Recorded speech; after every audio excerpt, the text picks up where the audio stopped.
Suatu ketika Sayyidina Umar radhiyallahu anhu, beliau pernah berkata, yaitu kata beliau, izzud dunya bil mal wa izzul akhirah bisalihil a'mal. Ketika seseorang ingin mencari kemuliaan di dunia, maka caranya adalah memperbanyak hartanya.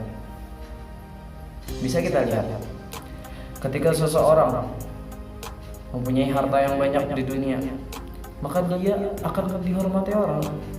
Kebanyakan manusia akan menghormatinya karena harta tersebut, dan hidupnya pun akan mudah, akan nyaman dan seterusnya.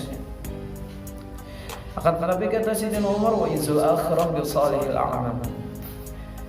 Ketika seseorang ingin memperoleh kemuliaan di akhirat, maka caranya dengan apa? Dengan bi salihil a'mal, dengan amal saleh. Jadi di sini ada cara untuk memperoleh kemuliaan, yaitu ketika kita ingin dipandang, ketika di dunia ingin dipandang dengan betul-betul pandangan orang-orang, maka itu adalah dengan memperbanyak harta kita. Maka orang pun akan memandang kita, orang akan meminta bantuan kita, orang akan menghormati kita dan seterusnya, karena ada harta. Namun kata Sayyidina Umar, ketika kita ingin mencari kemuliaan itu di akhirat, maka caranya adalah dengan amal soleh. Orang yang terhebat adalah orang yang mengumpulkan keduanya. Harta tidak membuatnya lalai, akan tetapi harta membuatnya semakin banyak amal soleh. Maka dari itu Rasulullah Shallallahu Alaihi Wasallam pernah bersabda, kata beliau, la hasada illa fisnatain. Tidak ada kita boleh menghiri orang, iri kepada orang lain kecuali illa fisnatain, kecuali ada dua orang yang boleh kita iri di dunia. Kita boleh iri terhadap dirinya. Pertama apa? Rajulun atahullahu malan fasallatahu ala halakatihi fil haqq. Seseorang yang Allah berikan kepada dia harta, dan dia mempergunakan harta itu dengan sebaik-baiknya di jalan yang benar.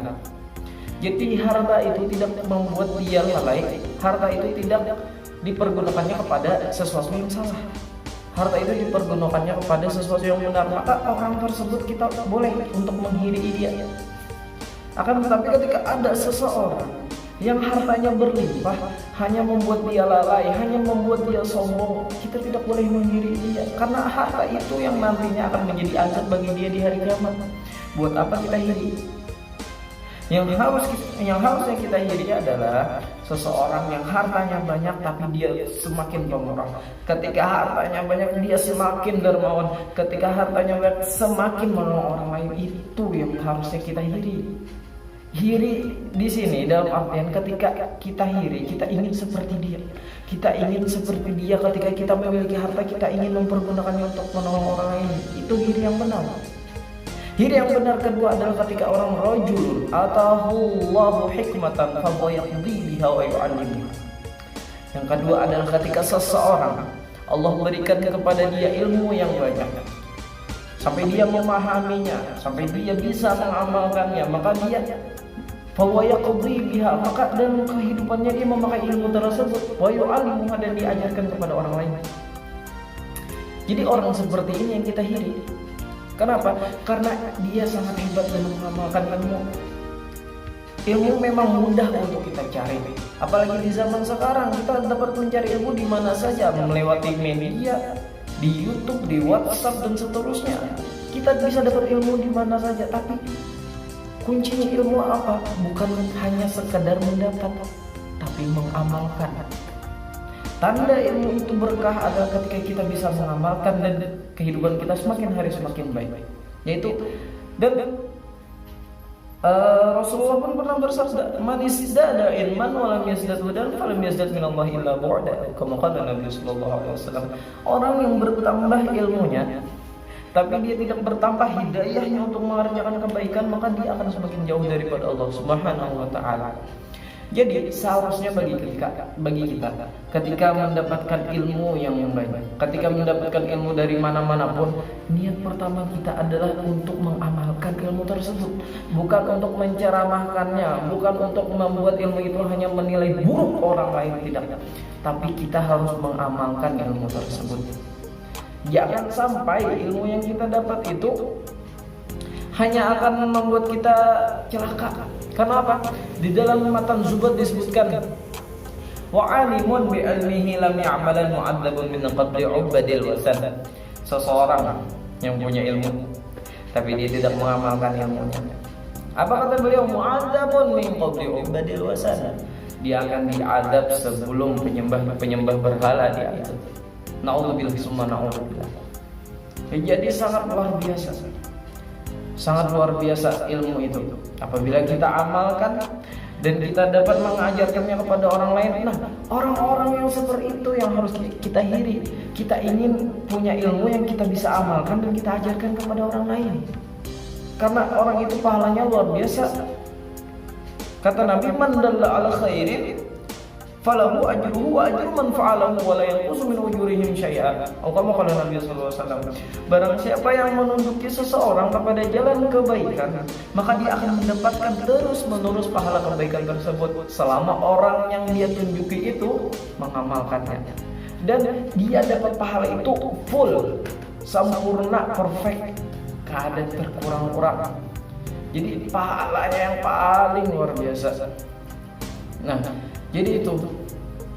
Jadi kita kembali ke pembahasan inti kita.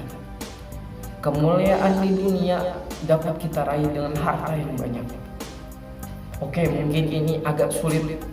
Mungkin orang-orang tertentu saja yang Allah titipkan harta yang banyak pada dirinya. Tapi Allah berfirman, walal akhiratu khairu wa abqa. Walal akhiratu khairul laka minal ula. Akhirat itu lebih baik dan akhiratlah yang kekal. Bagaimana cara kita memperoleh kemuliaan di akhirat? Adalah bisalihil a'mal, dengan amal soleh. Jadi kita harus menghiasi hidup kita dengan amal soleh. Karena di akhirat ini waktunya panjang.